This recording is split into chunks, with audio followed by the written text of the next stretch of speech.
انتوا اللي قتلتوها وضحكوا. ادخلوا هنا، ادخلوا هنا.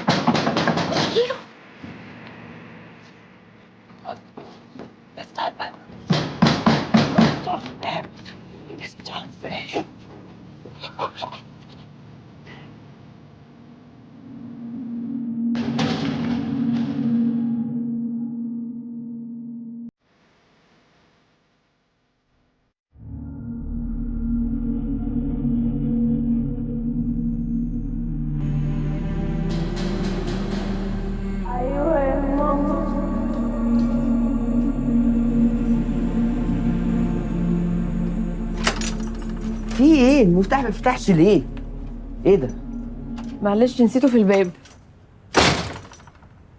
ما هو انت بقى لما تطلعي فوق ومش عايزه تقعدي هيبقى شكلك عامل ازاي؟ تبقي مش طايقه اللي بيحصل، عشان كده مش قادره، مش طايقه، رحتي نازله علشان مش عايزه تشوفي اللي بيحصل. انا السبب يا ابله فاتن، معلش. وانت رخنه، انت بتعملي غسيل معده ولا ماسكه لي بطنك ليه؟ في ايه؟ معلش يا ماما انا قلت لك انها تعبانه، ما ينفعش يعني ان انا اطلع واسيبها لوحدها، ما يصحش. ما صحش ايه؟ ما تطلعوا فوق، لازم تطلعوا دلوقتي حالا عشان عيب شكلنا وحش. اتفضلي انت وهي يلا، وانا هخش شويه علشان اشوف دماغي دي اللي صدعت وخلاص مش طايقه اروح يعني. وفي ايه؟ في انتوا وشكم مزنهر كده، هو في ايه؟ مفيش يا ابله فاتن. قلت لك انها تعبانه وانا كنت متلهوجه عشان اطلع لك يا ماما. مفيش حاجه والله يا ابله فاتن، ادخلي بس ريحي كده، ما تشيليش هم خالص. مالكيش دعوه بيا، انتوا تطلعوا دلوقتي حالا قدامي.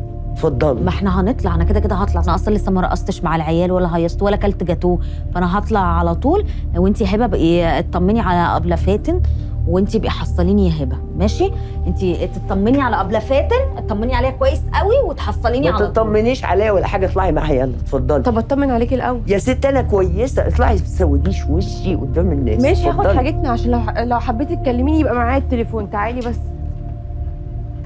طب اتفضلي خدي حاجتك. ماشي يلا ماشي حبيبتي، تصبحي على خير. وانتي من اهله.